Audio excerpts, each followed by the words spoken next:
Hey guys, what is up? It is No Help and welcome back to another video today. So today I want to talk about Jagex potentially being sold.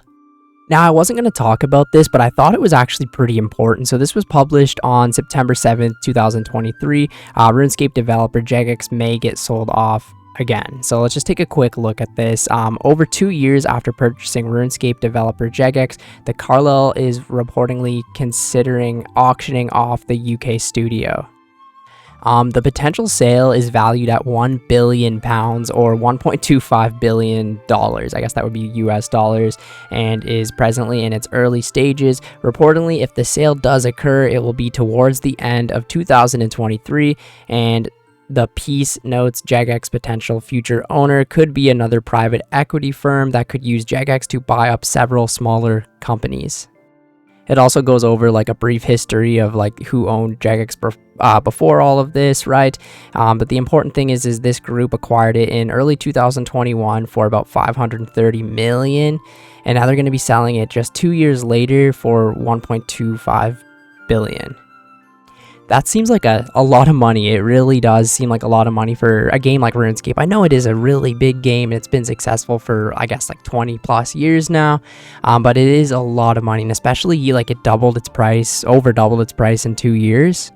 So let's think, how does Jagex make money, right? Well, first of all, with RuneScape, old school anyways, they get money from people buying the memberships and the bonds. Where they make a lot of their money, though, is RuneScape 3, this game right here. Basically, they make a lot of their money off the microtransactions, the treasure hunter keys you can buy, all of the Solomon's General Store things you can buy. There's a huge list of different microtransactions. So this is on the RS Wiki right here for the microtransactions. So I guess it started around 2012 when they made the Wheel of Fortune in the Solomon's General Store. Then they obviously introduced bonds, the introduction of the treasure hunter, basically the exact same thing as whatever this was, the Wheel of Fortune. Instead of spins, it's now keys. There's rune metrics that you can buy, which is basically like Runelite plugins that you can track stuff with, but you have to buy it. There's the rune pass. There's a bunch of other in-game things that you can buy, right?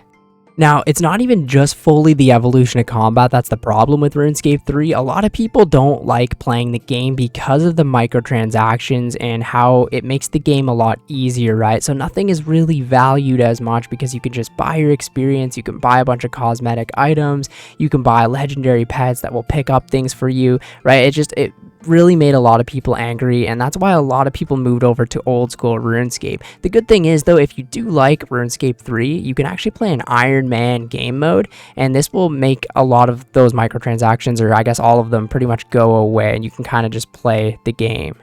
So I haven't actually played RuneScape 3 in about 4 years now.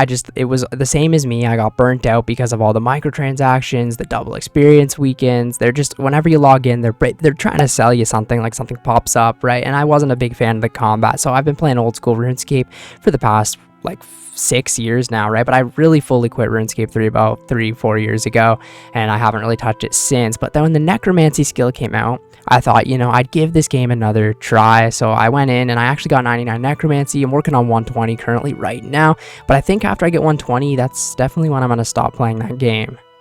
So people got really upset though, because necromancy was a great update at the very start, right? The thing is though, it goes from level 1 to 120, but they really only stopped the content at about 90 something, so they really didn't add too much to the skill. So people were upset about it, right? But it was a good update. But right after they made that update, they introduced this thing called the Battle Pass.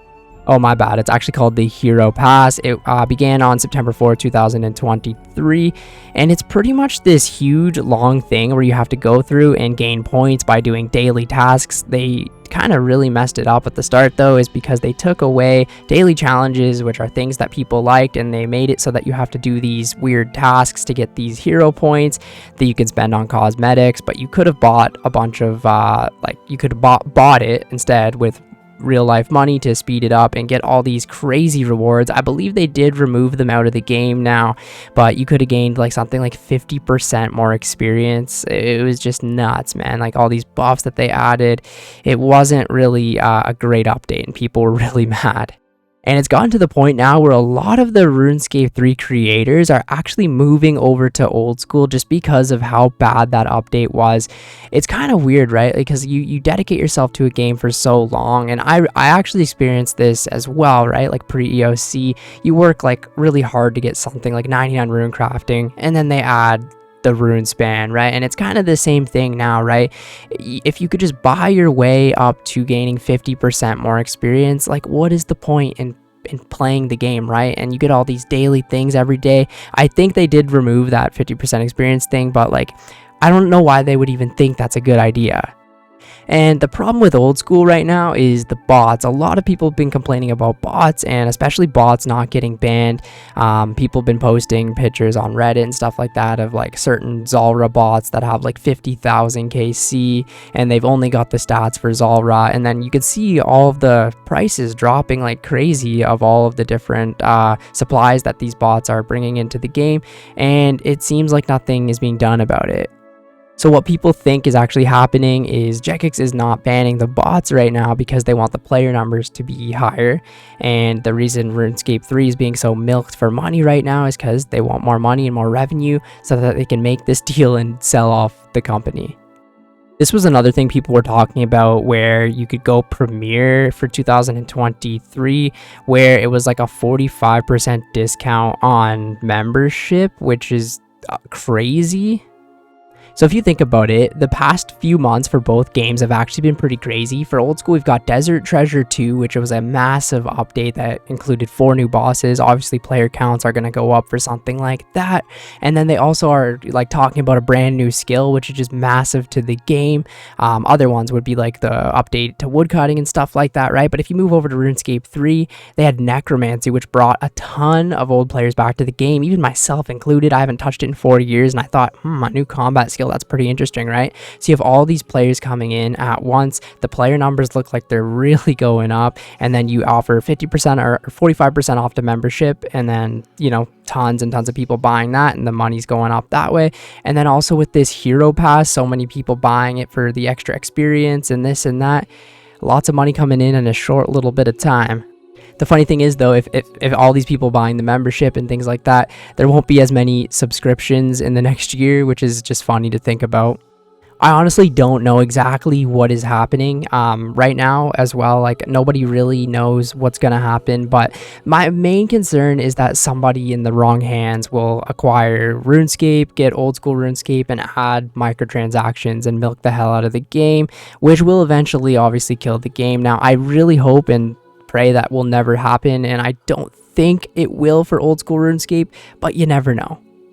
I want to start something new soon as well. I'm not burnt out of my Ironman by any means, but I want some more content to upload, right? So I was debating on starting something new, maybe continuing my Tutorial Island to Twisted Bow series, maybe working on an Ultimate Ironman, and I even considered making a RuneScape 3 Ironman, so I wouldn't have all of those microtransactions, and I could get some enjoyment out of the game. So what I really want is for both games to actually just be healthy, growing. I want the community to be positive about both games as well. I know it's a pretty big split in between, but it's never been so crazy where a lot of RuneScape 3 players are moving to old school, and it's weird, right? You'd have the odd person switching between games or moving over to try out something else, but some of the biggest creators have been moving over to old school.